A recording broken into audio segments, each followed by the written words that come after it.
Hello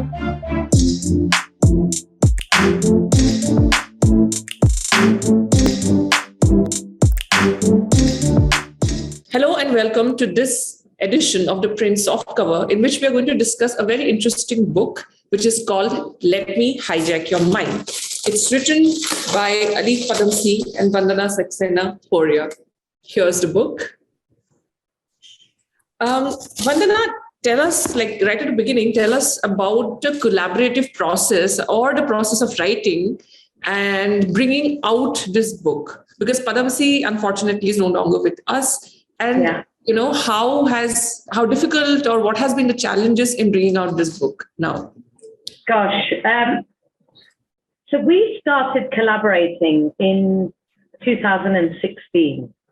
I met him in 2015, and early 2016, right at the beginning, we started collaborating. And Alex said to me, he was very clear. He said, "I have a book in me, but I have no idea what it's about. It is not going to be a biography. Vandana, it is not going to be a biography. I've already had one about my life, and that was fun, but this is not what this book is going to be about." He said, "I want it to be short and I want it to go to the masses." That was it. And I was like, okay, so what's it going to be about? And he said, I don't know. So what ended up happening is that I had conversations with him. I had approximately 53 or 55 conversations that we recorded. And those conversations varied between 3 hours minimum, sometimes 6 hours. And in the end, we had 175 hours of conversation. And based on that, what we did was we pulled together all the topics. So I transcribed them all. And with my team, we pulled together, what are the common elements? And the honest common element was, if you know anything about Alif Padamsee, he was a theatre guru. He was an advertising guru. He was also very concerned about social well-being and downtrodden communities. And he was always speaking. So when we looked at everything, basically, he was never happy with how things were. And the reason he wasn't happy with how things were was he could see so much unhappiness.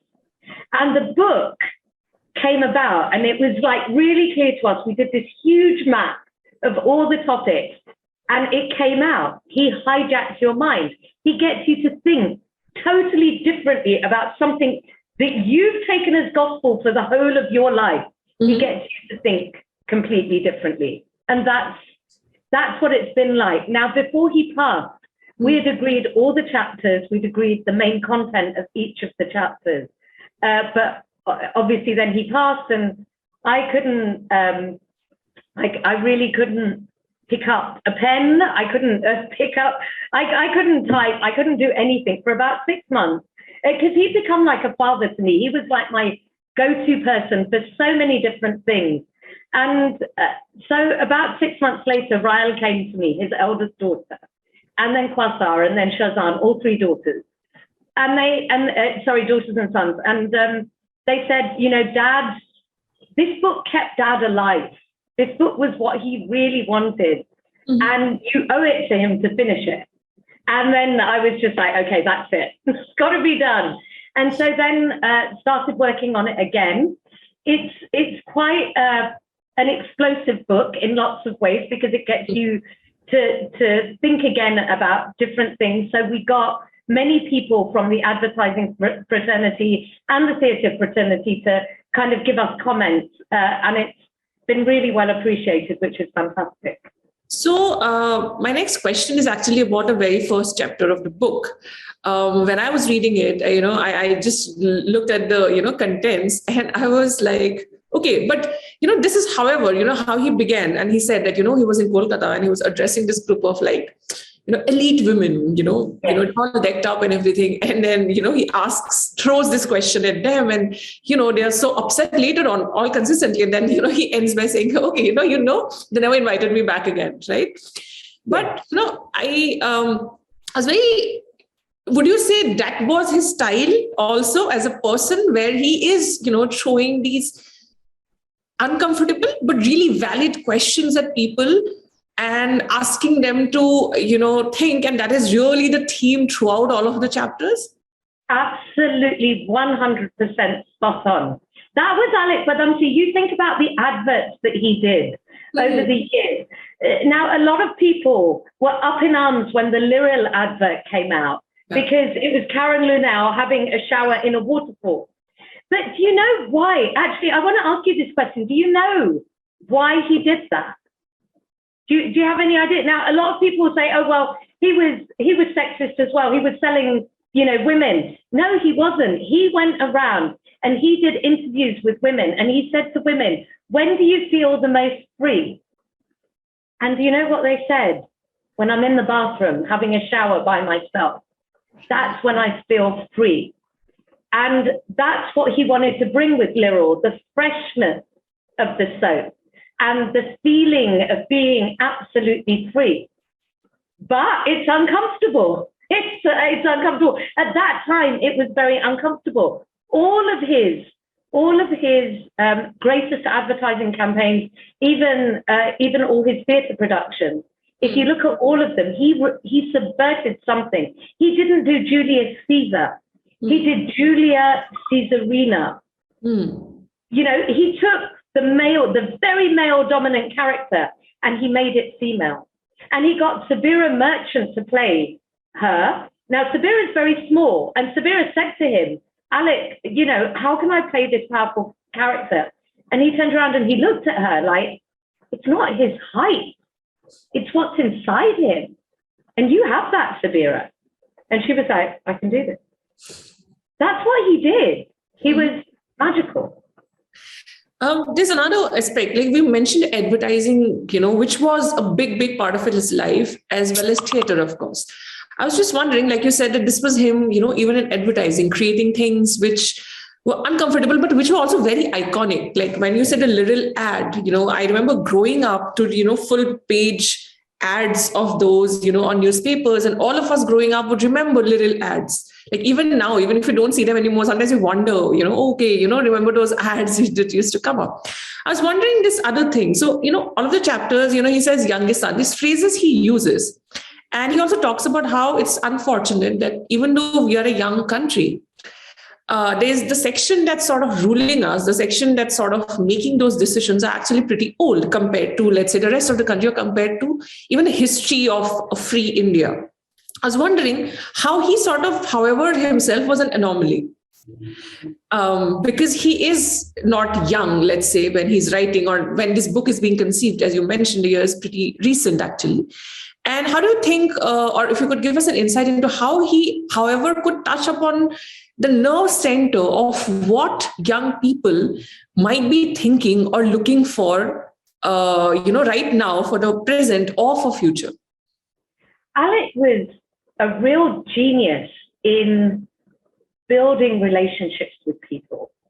He could strike up conversations with anyone, and he didn't have any fear of asking any question to anyone. And because he could speak Hindi, and I say could speak Hindi because he's the person that acknowledges his Hindi was not brilliant, right? But he could communicate with them, with everyone. And as a result, because he spent his life talking to people at different levels, he would constantly recalibrate himself as to what works, what doesn't work. The challenge that he felt with the people who are in parliament at the moment and the people who are making the majority of the decisions is he doesn't think that they walk in the world of young people today. That's his biggest complaint. And, a term that I used to talk to him about is it's not just walking in their shoes, it's holding their baggage too. And that's what he was really good at doing. So, and I think that's how he stayed young. Right until the end, I kid you not, he would take us out dancing. And he would be, dancing on the dance floor of the Hard Rock Cafe with everyone. He was a youngster inside an older body. So one of the things in the book is, let me actually just look it up. There's this thing where he talks about, it comes towards the end when he says the 10 new commandments. Yes. So I was wondering that how would you, as somebody who's been so involved in the process of, creating this book as well, as much as he has been, how would you sort of categorize this book? Because, I was sort of confused about, okay, if I am somebody who's a bookseller, Yes. and if there are sections, yes, if there are sections in my shop, where do I put this book now? It's so difficult, isn't it? So many people have tried to answer this question. Look, Alec was absolutely definite. This should not be self-help as a book. It's certainly not a biography, as you know. Yeah. He felt that it should be in a new category called enlightened edutainment. So the idea is it's educational but entertaining, and it's enlightening. So that's the category he wanted to put it in. And I really hope that within the next 10 years we do have that, because I think there are a lot of really good books out there that get you to think differently. His whole idea was hijack your mind. Actually, not. It's to bring your mind back. We've outsourced our thinking to so many people, whether it's been to government or to religion or to society. Hijack your mind back and restart your life with freedom. Mm-hmm. So I think self-development, if you want to grow as a person, that's where this book, I think that's where this book sits. And I think he would be happy with that. But I will fight in crossword and on Amazon for his category. In fact, that's the new movement we'll start.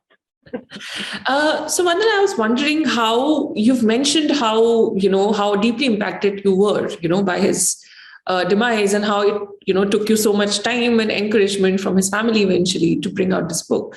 So I was also thinking about what was the impact of not just his person, like you've already mentioned that, he was almost like a father figure to you. What was the impact of putting all of those, conversations in the form of a book? I'm sure there were also revisions, and there were also things you decided probably not to keep, So could you tell us more about that? How, what was the impact like for you as a person, when you're creating a book, which is, as you said, it wants to, or he would have wanted it to be, a new category, which is not simply a self-help book, which is like, okay, how to live your life, because that would, I guess, be contradictory to what he has done all his life. The idea is to make you question things and not make you, okay, this is the way you go about it. Right. And these could be the ways in which you could go about it. Right. So I was wondering how it has been for you. That's a really good question, Tina. Thank you. As you might know from my background, I am a chartered accountant. Yeah. That's where I started my career, and I worked in Eastern Europe for 10 years, including in Ukraine and Romania and Poland and many of the countries over there for 10 years. And then I moved to India 17 years ago. So I've been very fortunate that I've lived in many different cultures. And I've been able to see cultural differences. I've been able to see how to become agile when you see different cultures and different ways of being. So when I met Alec, I think one of the things that he really liked about me was that my thought process was also very different. One of the things that he loved was I'm writing a series of science fiction novels that should be out next year. And one of them has a planet. And this is where our whole bonding happened. It was over this conversation over lunch, where he said to me, so tell me about your science fiction and your planets, and how are they different from what's out there? And I said, well, I come from it from a very philosophical point of view. My planet, this female-dominated planet, is basically any baby that's born on Earth, in the womb, or within 11 minutes of being born, its soul or energy goes to another planet and is born there. But because we're killing so many female babies in India, China, South America, and Africa, that planet is and always has been 80% female. And if you think that 80% of our history has been written by men and about men, 80% of religion, 80% of art, literature, agriculture, science has been written by men, more or less for men. If it had always been 80% the other way, what would it look like? And that's when he said to me, I love your thinking. You need to come and spend some time with me. You should not have been an accountant. You should have been in advertising. So how did it impact me? Very honestly, he gave me the confidence to believe in a lot of the ideas that I had that I was scared of speaking about. Right. And there is this one chapter in the book, as you know, Tina, which is speaking the unspoken dialogues, right. Which is let's talk about all those things that we're like feeling inside, but we don't have somewhere to vent. And this book, in some ways, was an ability for me to do that. I'm still so disturbed about the situation of women across the world, not just because we don't live in an equal world, but because there's so much baggage from our history. We've had thousands of years of oppression to be allowed to work, to be allowed to be free. And the fact that we still are being told by a patriarchal, hierarchical society that this is the way it is, I'm sorry, no, I don't accept that. And having Alec there, having the conversations with him and with his colleagues that was so open-minded about how things need to change, the fact that the past has to be used as a tool to create a good future, not as an anchor to hold us back and stop us from moving. So that's a very long answer to your question, but I think what he did was he really helped me articulate thoughts that I was kind of frightened to say out in public. So actually building on what you just said, I was thinking that when we talk about Youngistan, and because the first chapter sort of begins with this question, which is actually looking at the experience of women, the hypocrisy that exists in the society where, even now, our way of coping, I think right now for the younger generation are memes. Where actually these questions that are being framed in a book would actually turn up in the form of memes and we would laugh, maybe uncomfortable.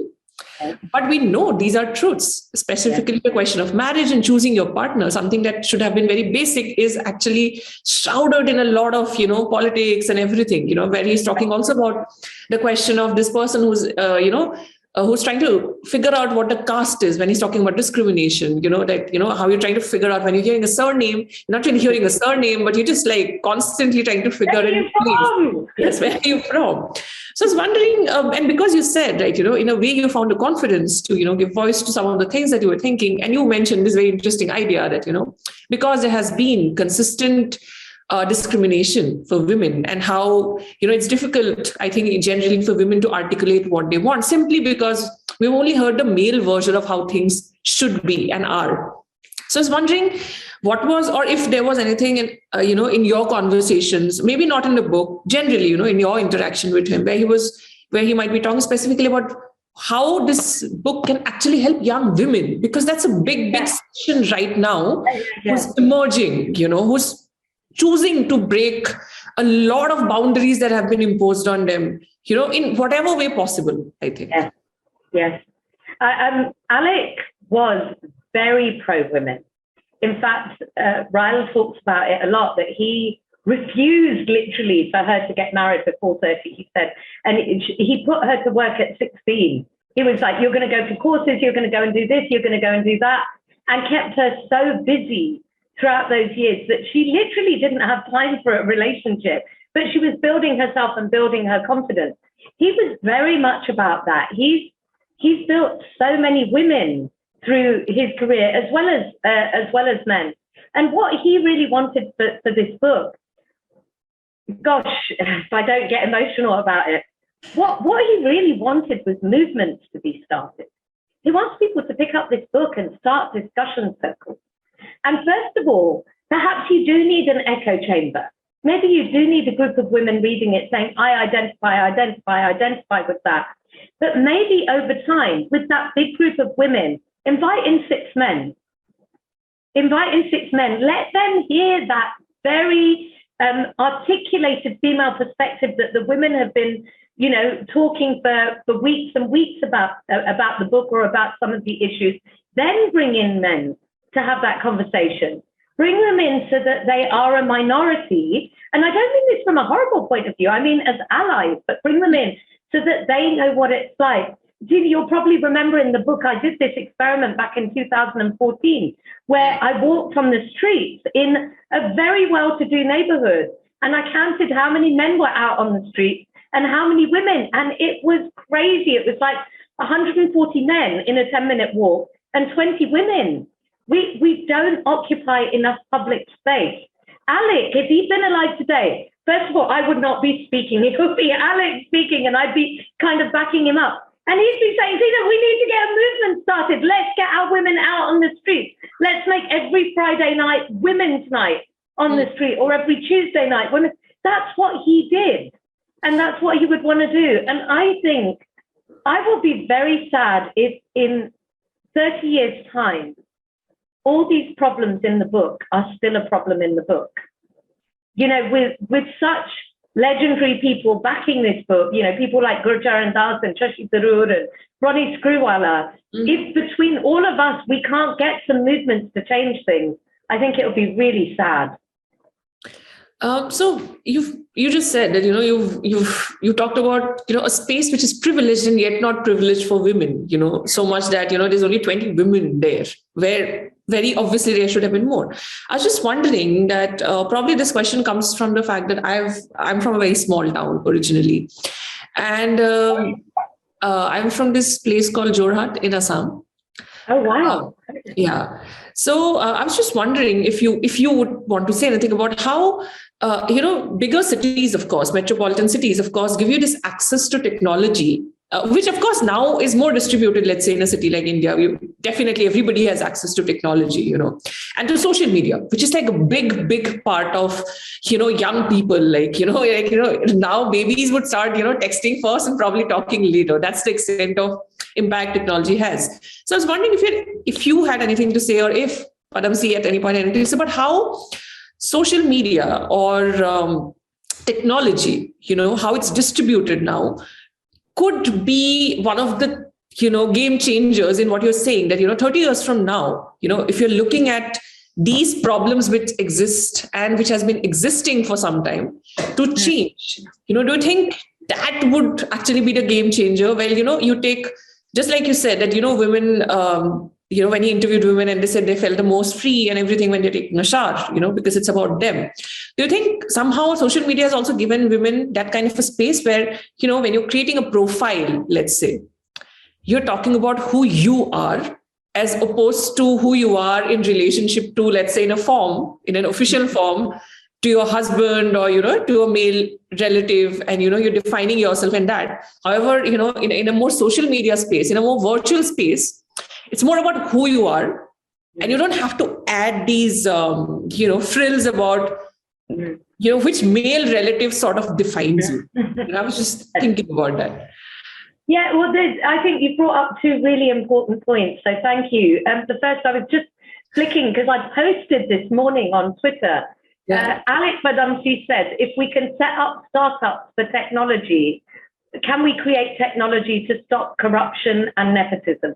Yeah. And he said this in 2016, January 2016. He was talking about it at a conference that I attended with him back then. And very much so. I mean, he and I had countless, you know, because I have my playful planets. He said, Savannah, how do you tackle this in one of your planets? And I said, oh, wow, it's really interesting. On Aquila, the women's planet, through their mobile phones, they all vote. There doesn't have to be a 5-year election, because everyone has got access to mobile technology, or pretty much everyone has access to mobile technology. So why couldn't you do, especially on local level, voting on certain issues? It would actually be very simple to do. There are so many things that could be done through technology, from voting to proportional representation, fairer representation.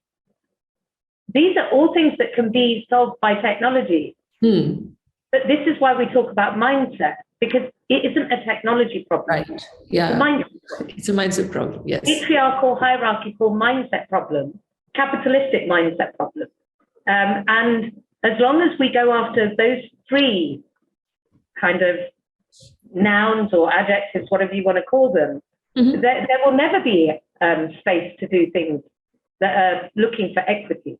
So, you know, this book, because it's also in itself defying categorization. It is not simply trying to ask people to get out of certain boxes that have always been there. By itself as well, I feel like this book is trying to define being categorized. Like you said, fine, there's a category which does not exist right now and may exist in the future. And you've just talked about technology. Yeah. So I was wondering, what would you have to say that, because we're again looking at technology in the way that a lot of books have moved to, let's say, something like Kindle. A lot of people, if you ask, they would say, okay, I don't really like reading. I can watch things. Yeah. I would rather scroll because, there's this option of running away from it in 30 seconds, let's say, probably. Mm-hmm. And yet this is also a book that's asking very compelling question. And because we just talked about how technology is, coming in, how we are using it, of course, is a very different thing. I was wondering, how would you say, or what would you say about how this book, can also be bridging that gap where people say, okay, I'm not very fond of reading books, but, I want to learn new things still. Yeah. I think this book, I wrote this book really with Alex's vision in mind. The younger generation don't like reading masses, so the book is shorter. Right. Each chapter is self-contained. You don't have to have read previous chapters to be able to understand what's going on. Each chapter has some questions at the end. It's like the ideal thing to get restarted. Most people that I know stopped reading because they couldn't find what they were looking for. And I'm really honored, people like Anand Deshpande from Persistent Systems and Bharti Koot, who works as a software developer, have both phoned me and said, oh my goodness, this book has changed my view of the world. And it's also changed my view of what I can do in this world. And I want to do more. And so that was really, like, it was brilliant for me. It was like, it's like, I've done my job. And if more people would just pick it up and try reading, just try reading a chapter, that's what I'd say. The other thing that I would say is that I study a lot of neurobiology. It's my other passion. How does the mind work? My whole work is on mindset. I'm called the chief alarmist of the human alarm clock. So I alarm people just like Alec does, get people being comfortable with being uncomfortable. But I think reading is the most underrated kind of skill for calming down, for just allowing yourself to become yourself again. Reading takes you into a different world. It takes you into a world where you can be playful, courageous, and curious, where you don't have to be yourself. And as a result, it allows the whole of your brain to calm down in a way that television and Netflix don't. Because it's constantly moving, right, there's more things in your brain that are going on. Well, whereas with a book, what's happening is you're reading the words and your brain is creating the imagination. And what that does is it fires neurons. And as a result, it's so good for you. So whether it's Let Me Hijack Your Mind or whether it's another book, I just really encourage people to start reading again. Thank you so much, Vandana, for talking to me today. This was a very, very interesting discussion. For sure, it has also helped me, understand the book even better than I have. And also to probably think of newer things, again, as a woman, as part of this so-called younger section of the country. Thank you so much for talking to us. Thank you so much for the opportunity. Really appreciate it.